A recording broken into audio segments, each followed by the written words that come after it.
सांगोला पंढरपूर मतदारसंघाचे आमदार, माजी आमदार आणि सांगोला तालुक्याचे भाग्यविधाते स्वर्गीय डॉक्टर भाई गणपतरावजी देशमुख साहेबांच्या पुण्यस्मृतीस विनम्र अभिवादन करतो आणि आपल्या या हनुमान विद्यालयाच्या माध्यमातून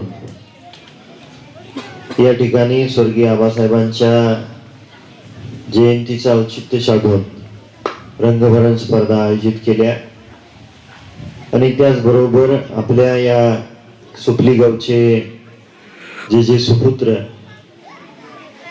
चांगले गुण विविध स्पर्धा परीक्षेमध्ये त्यांचं सिलेक्शन झालं, निवड झाली, अशांचे सत्कार सोहळ्याच्या निमित्ताने मंचावर उपस्थित सन्माननीय बाळासाहेबजी पाटील, सन्माननीय बाळासाहेबजी यलमार, सन्माननीय अशोक यलमार सर, सन्माननीय दादाजी बाबर सर, पंचायत समितीच्या सदस्य सन्माननीय अक्काताई लोखंडे, माजी सरपंच सन्माननीय भारत लाडे, चेअरमन वसंतजी विभूते, पळशीगावचे आमचे मार्गदर्शक सन्माननीय चांदूजी झांबरे, सचिनजी झांबरे, समाधानजी झांबरे, विठ्ठल लोखंडे, अजित मनेरी, शहाजी मोटरे, सागर तरडे आणि या गावचे सर्व उपस्थित आजीबाजी सरपंच, उपसरपंच, विविध विकास सोसायटीचे चेअरमन, व्हाईस चेअरमन, संचालक मंडळ, ग्रामपंचायतीचे सदस्य, सर्व जिल्हा परिषद प्राथमिक शाळेचे आणि हनुमान विद्यालयाचे सर्व स्टाफ, शिक्षक आणि शिक्षकेतर कर्मचारी, विद्यार्थी विद्यार्थिनी,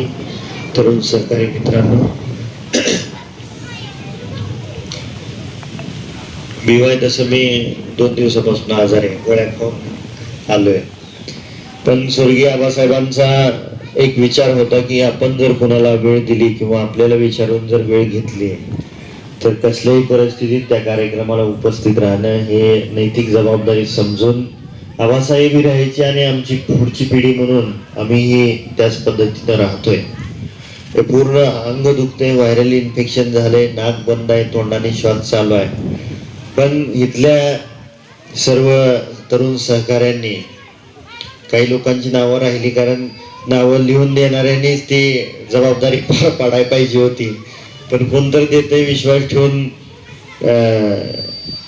त्यांच्याकडून मी नावं लिहून घेतली. दिलगिरी व्यक्त करतो, काही लोकांची नावं राहिलेली आहेत. पण त्या सर्वांनी आग्रह केला आणि आज आलं पाहिजे.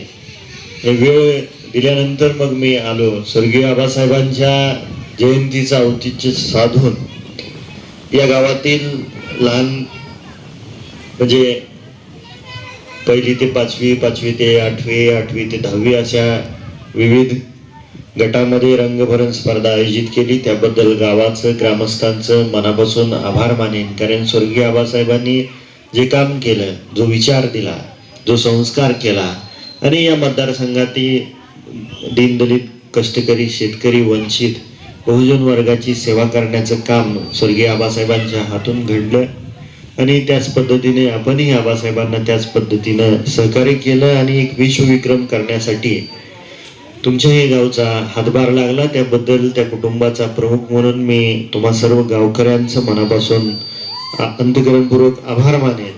आणि बऱ्याचशा कामांची मागणी आपल्या गावातून झालेली आहे. पण मी आज जाता जाता एक जाहीर करेन की तुमच्या दत्त मंदिराचं जे सभामंडपाचं काम मागणी केलेली आहे ते आमदार फंडातून दिलं गेलं असं मी जाहीर करतो.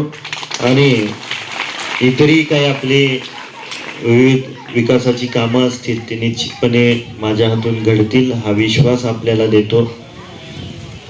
स्वर्गीय आबासाहेबांचं काम हे खूप वाखाणण्याजोगं होतं आणि तरुण पिढीला आदर्शवत होतं आणि तो संस्कार आणि विचार जपला पाहिजे. या माध्यमातून आपल्या या हनुमान विद्यालय आणि जिल्हा परिषद प्राथमिक शाळेच्या माध्यमातून आपण पुढच्या पिढीवर ते संस्कार करत आहात याचा मनस्वी आनंद होतोय. माझ्यासारख्याला ह्या ठिकाणी बोलवलं आणि आपल्या गावातील जे सुपुत्र आहेत विविध स्पर्धेमध्ये खूप चांगले गुण मिळवून चांगल्या ठिकाणी त्यांची निवड झाली, त्यांचं मनापासून अभिनंदन करेन आणि त्यांच्या पुढच्या वाटचालीला खूप खूप शुभेच्छा देतो.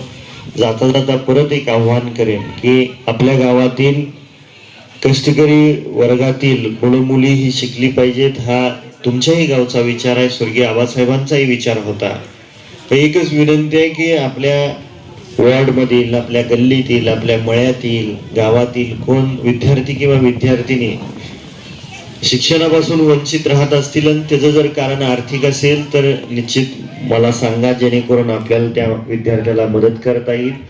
आणि मी 2, 3, 4थी वेळ आहे आपल्या गावात येऊन सांगायचे, आव्हान करायचे की आपल्या इकडं पाणी उजनीचं येतं, बरोबर आहे, हिरवगार पाणी असतं, जे शेतामध्ये काम करतात, पाणी देतात, दारं धरतात, तर उघड्या पायाने जर दारं धरली तर रात्री झोप लागत नाही, कारण ते पाय खाजवतात।